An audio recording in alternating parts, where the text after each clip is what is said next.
Hello friends. एक रुला देने वाली नामुकम्मल कहानी। मैं साइकाइट्रिस्ट के पास बैठा था। बेगम के कहने पे कई दिन से टाइम लिया हुआ था, इसलिए उन्हें मिलने चले आया।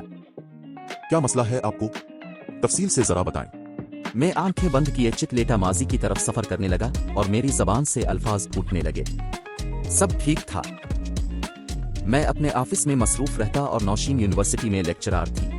बच्चे स्कूल कॉलेज से आकर एकेडमी चले जाते और पीछे घर में सिर्फ अम्मा और नौकरानी होती थी। अम्मा काफी बीमार रहने लगी थी। अक्सर ऐसा होता कि अम्मा की रात को तबीयत खराब हो जाती और हम उन्हें लेकर अस्पताल चले जाते, जहां 4-5 घंटे की ट्रीटमेंट के बाद हमें फारिग कर दिया जाता। जब ये अक्सर होने लगा तो मेरी और नौशीन की वर्क रूटीन खराब होने लगी।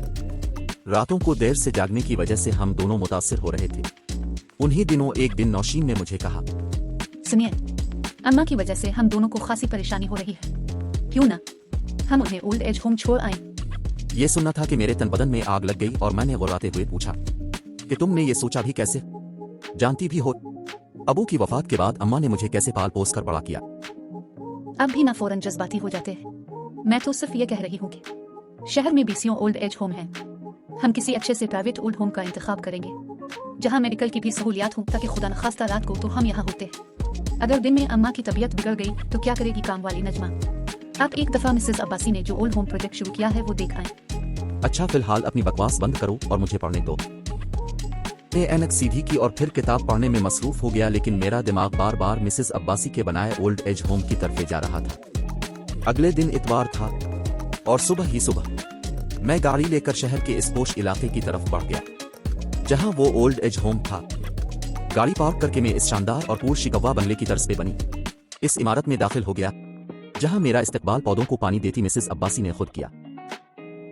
इस दिन मैंने वो सारी इमारत घूम फिर कर देखी जहां मेरे जहन के मुताबिक वाकई ही बूढ़े लोगों के लिए जन्नत तामीर की गई थी।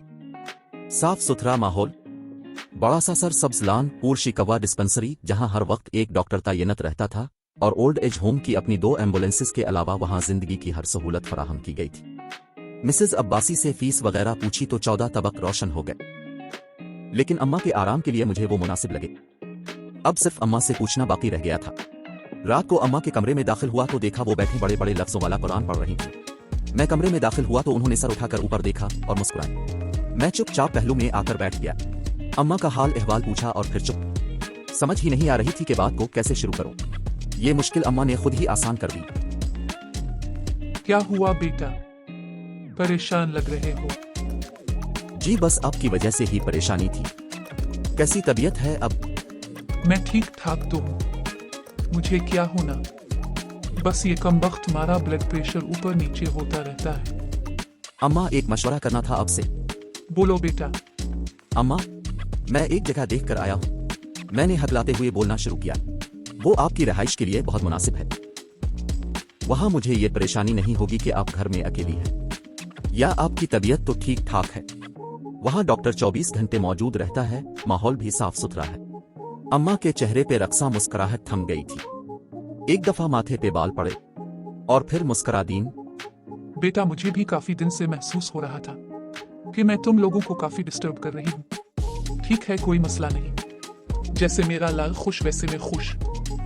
अम्मा ने मुस्कुराते हुए मेरा माथा चूमा और मैं कमरे से निकल आया। मेरा ज़मीर इस बेगैरती पे आमादा नहीं था, मगर मेरे हालात कुछ और कहते थे, या शायद मैं हालात का सही मुकाबला ना कर सका और अम्मा को मैं ओल्ड एज होम छोड़ आया। शुरू में 2-3 दिन बाद में चक्कर लगा लेता था। कभी कभी अम्मा को घर भी ले आता था और अगले दिन फिर छोड़ आता। फिर मेरे चक्कर कम होते गए। बस इतवार की इतवार जाने लगा और फिर कुछ अरसा पहले तो हद हो गई। कारोबार के चंद मसाइल की वजह से मैं करीबन 1 महीना तक ना जा सका। इसी दौरान वो मनहूस दिन आ गया। इतवार का दिन था। मुझे आज एक आदमी के साथ जरूरी कारोबारी मुलाकात करनी थी। नाश्ता किया और गाड़ी में आ बैठा। अभी बेल्ट लगाया ही था कि 18 साला अयान भी दरवाजा खोलकर साथ बैठ गया। डैड, आपको पता है मैं गाड़ी चलाना मुकम्मल सीख गया हूँ। अच्छा, वाह शाबाश, मेरा बेटा बड़ा हो गया। डैड, आप हमेशा हमें स्कूल छोड़कर आते हैं, आज मैं आपको छोड़कर आऊंगा। कहाँ छोड़कर आओगे? मैंने पूछा। ओल्ड एज होम छोड़कर आऊंगा। आज संडे है, मुझे पता है। आज आप गिरयानी से मिलने जा रहे हैं। वो अपनी धुन में बोल रहा था, लेकिन मैं तो इसके पहले जुमले पर ही साकित हो गया था। इसके मासूम जुमले में मेरा मुस्तकबिल छुपा था। मेरी वो फसल जो मुझे काटनी ही थी। बचपन में पड़ी कहानियां और वाकयात की तरह मुझे भी इसी सुलूक का शिकार होना था। मेरी आंखों से आंसू उबल उबल कर आ रहे थे और मैं अपनी अम्मा से किए गए अपने इस घटिया सुलूक से सख्त शर्मिंदा था। अयान को बिलावजा डांट कर मैंने गाड़ी से निकाला और तेजी से गाड़ी चलाता हुआ अम्मा को लेने ओल्ड एज होम जाने लगा।